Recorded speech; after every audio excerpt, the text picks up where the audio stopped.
City English school system گرجا road Rawalpindi, جماعت نہم junior, مضمون اسلامیات لازمی، عنوان قرآن مجید، لیکچر نمبر 9، 15 مئی 2020۔ اعوذ باللہ من الشیطان الرجیم، بسم اللہ الرحمن الرحیم۔ رب اشرح لی صدری ویسر لی امری واحلل عقدۃ من لسانی یفقہوا قولی۔ السلام علیکم ورحمۃ اللہ وبرکاتہ۔ امید ہے آپ سب خیریت سے ہوں گے۔ جماعت نہم جونیئر 15 مئی بروز جمعہ، لیکچر نمبر 9، مضمون اسلامیات لازمی، عنوان قرآن مجید۔ آج کے سبق کی سرگرمی، قرآن مجید کی کوئی ایک صورت بما ترجمہ و تفسیر یاد کریں۔ سبق کے تدریسی مقاصد۔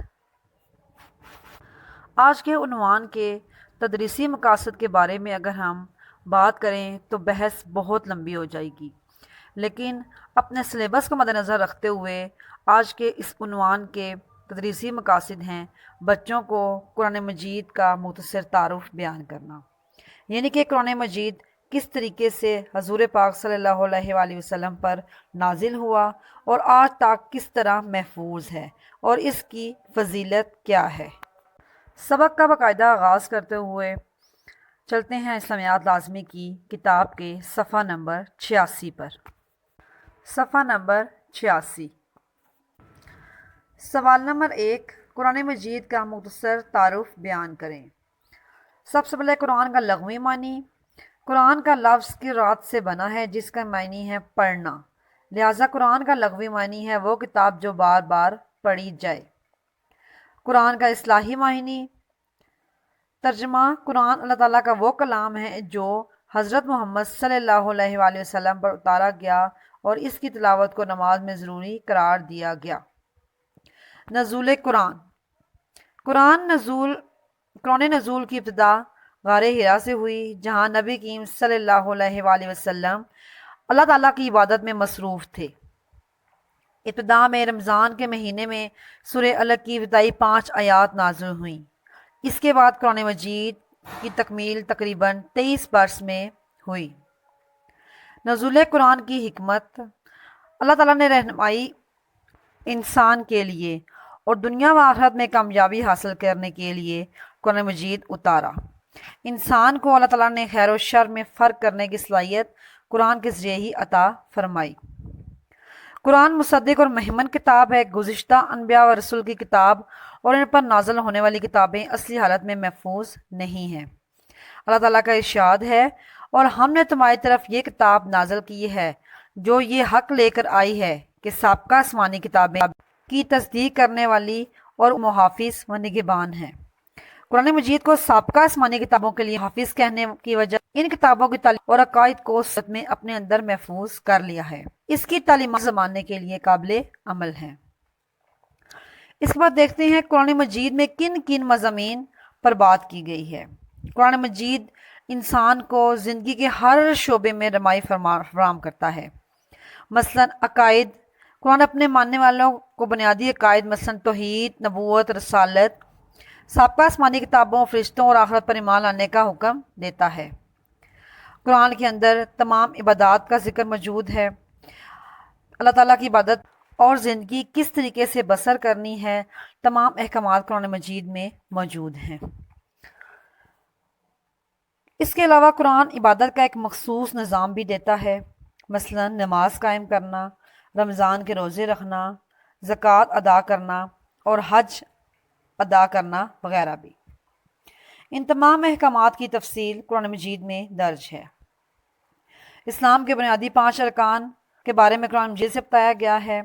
غرض کہ قرآن مجید میں پوری دنیا کے لیے، چاہے وہ چرند پرند انسان، ہر ذی و روح جاندار کے لیے، بے جان کے لیے، ہر قسم کے احکامات قرآن مجید میں موجود ہیں۔ اس کے علاوہ قرآن مجید میں انسان کی انفرادی زندگی سے متعلق اچھے اخلاق مثلاً تقوی، عدل، ذکر، شکر، تحمل، رواداری، افدر گزر جیسی اور صبر جیسی اعلیٰ صفات اپنانے کی تلقین کی گئی ہے۔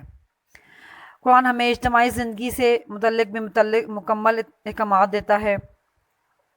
معاشرتی بقا کی بنیادی اکائی خاندان ہوتا ہے۔ اس سلسلے میں بھی قرآن میاں بیوی، اولاد اور والدین کے حقوق و فرائض بڑی عمدگی سے بیان فرماتا ہے۔ قرآن نے معاشی زندگی سے متعلق حلال و حرام کے اصول بھی بتائے۔ قرآن کریم تمام مسلمانوں کو اپنے امیر کی اطاعت کا حکم دیتا ہے، بشرطیہ کہ وہ قرآن و سنت کے خلاف حکم صادر نہ کریں۔ اس کے بعد قرآن مجید کی حفاظت کے بارے میں آپ کیا جانتے ہیں؟ یعنی کہ قرآن آج سے کئی سو سال پہلے نازل ہوا اور آج تک اپنی صحیح حفاظت میں موجود ہے، تو کس طریقے سے قرآن کی حفاظت کی گئی؟ قرآن مجید اللہ تعالیٰ کی آخری کتاب ہے جو اس نے حضرت محمد صلی اللہ علیہ وسلم پر اتاری اور اس کی حفاظت کا ذمہ بھی خود اٹھایا۔ اللہ تعالیٰ کا ارشاد پاک ہے، بے شک ہم نے ہی یہ ذکر قرآن مجید نازل کیا اور ہم ہی اس کی حفاظت کرنے والے ہیں۔ حضور صلی اللہ علیہ وآلہ وسلم کے دور میں قرآن مجید کی حفاظت 3 طریقے سے کی گئی۔ اس کو لکھا گیا، زبانی یاد کیا گیا اور اس کی تلاوت بار بار کی جاتی گئی۔ قرآن مجید اکٹھا نازل نہیں ہوا بلکہ تقریباً 23 سال میں تھوڑا تھوڑا کر کے نازل ہوتا رہا اور اس کو ساتھ ساتھ لکھا جاتا رہا۔ وہ صحابہ کرام جنہیں قرآن مجید کی ایک آیت بھی لکھنے کا شرف حاصل ہوا، انہیں کاتبین وحی کہا جاتا ہے اور ان کی تعداد تقریباً 40 بنتی ہے۔ جو قرآن آیات یا سورت نازل ہوتی تو نبی پاک صلی اللہ علیہ وسلم کاتب وحی کو بلوا کر اسے لکھوا لیتے اور ساتھ ہدایت فرما دیتے کہ اسے فلاں سورت یا آیت سے پہلے یا بعد میں لکھا جائے۔ مسجد نبوی میں متعین مقام، مسجد نبوی میں ایک مخصوص مقام تھا جہاں وہ لکھی ہوئی آیات رکھ دی جاتی اور صحابہ کرام اس کی نقل کر کے لے جاتے۔ اس طرح عہد نبی میں کتابت قرآن کا کام کیا گیا۔ جو صحابہ کرام آیات کو لکھ کر ساتھ لے جاتے وہ انہیں یاد کر لیتے تھے۔ اس طریقے سے ساتھ ساتھ قرآن مجید لکھا بھی جاتا رہا اور ساتھ ساتھ حفظ بھی ہوتا رہا۔ اس کار خیر میں خواتین و حضرات نے بڑھ چڑھ کر حصہ لیا، یہاں تک کہ عہد نبوی میں اکثر امہات المومنین، صحابہ و صحابیات اور بیت رضی اللہ تعالیٰ عنہ اجمعین میں سے کئی افراد پاک حفظ ہو چکے۔ صدیقی دور میں قرآن مجید کی حفاظت۔ حضرت ابوبکر صدیق نے اپنے دور خلافت میں قرآن مجید کی حفاظت و تدوین کی خدمات سر انجام دی، جن کی کچھ تفصیل مندرجہ ذیل ہے۔ حضرت ابوبکر صدیق کے دور خلافت میں مسلمہ کذاب کے خلاف جنگ لڑی گئی اور اس جنگ میں کثیر حفاظ صحابہ کرام شہید ہوئے، جن کی تعداد تقریباً 70 بتائی جاتی ہے۔ ان کی شہادت کے بعد حضرت عمر نے مشورہ دیا کہ قرآن مجید کے لکھے ہوئے اجزاء کو ایک کتاب کی شکل میں مرتب کیا جائے۔ حضرت ابوبکر صدیق نے حضرت عمر کی رائے کو تسلیم کیا۔ حضرت ابوبکر صدیق نے تدوین قرآن کا کام حضرت زید بن ثابت انصاری کے سپرد کر دیا، جنہوں نے قرآن کے تمام لکھے ہوئے اجزاء کو جمع کر کے قرآن مجید کا ایک نسخہ تیار کیا، جس میں آیات اور صورتوں کی ترتیب اور نام وہی تھے جو نبی کریم صلی اللہ علیہ وآلہ وسلم نے اللہ کے حکم سے مقررہ فرمائے تھے۔ اس طریقے سے قرآن مجید کے تمام اجزاء کو ایک جگہ اکٹھا کر کے ایک کتاب کی شکل دے دی گئی۔ یہ تھا حضرت ابوبکر صدیق کے دور میں قرآن کی حفاظت کا کام۔